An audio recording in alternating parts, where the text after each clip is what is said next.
What if the reason David defeated Goliath had nothing to do with the stone? For 40 days, a giant named Goliath stood in a valley and terrified an entire army. Trained soldiers, seasoned warriors, even a king. Then a shepherd boy named David walked into that same valley and saw something no one else saw. He knew one secret, and it changed everything.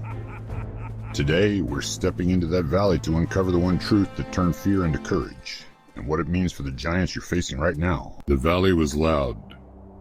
Two armies stood on opposite hills, dust rising around their feet, shields flashing in the sun.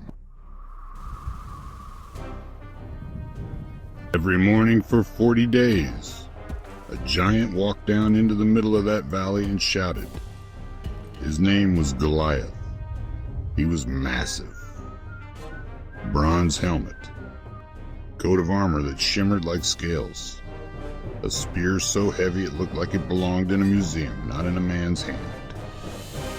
His voice rolled across the hills like thunder. Send me a man!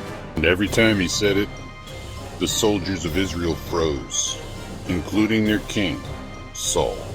They were trained warriors. They had swords. They had numbers. They had experience. But fear is strange.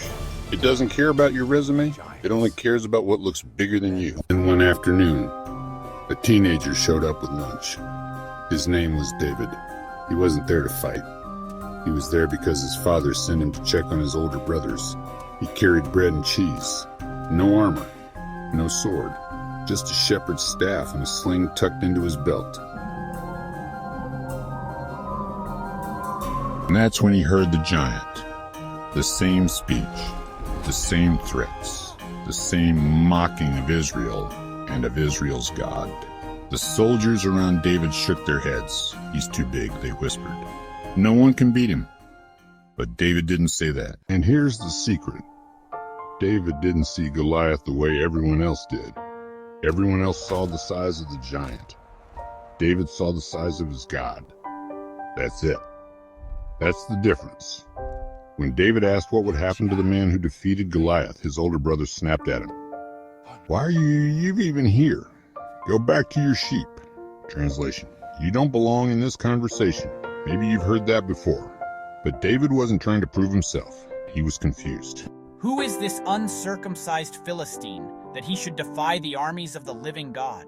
Notice what he didn't say. He didn't say. He didn't say. How are we going to beat him? He didn't say. How are we going to beat him? He didn't say. This is impossible. He said, in essence, why are we acting like God isn't here?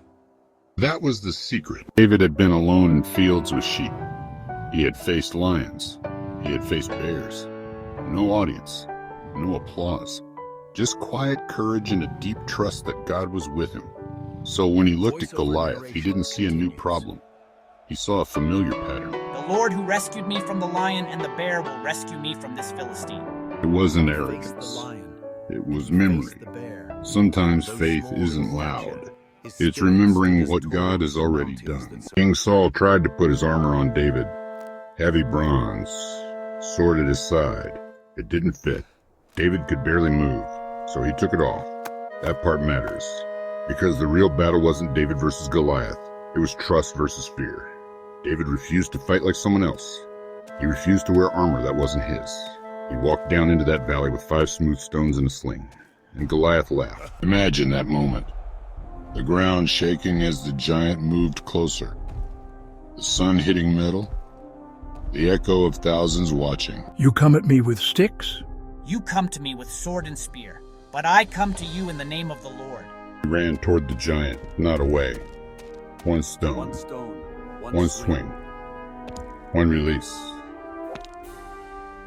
The stone flew fast and straight, and the giant fell. The giant fell with a thunder, and in that moment, David knew his destiny.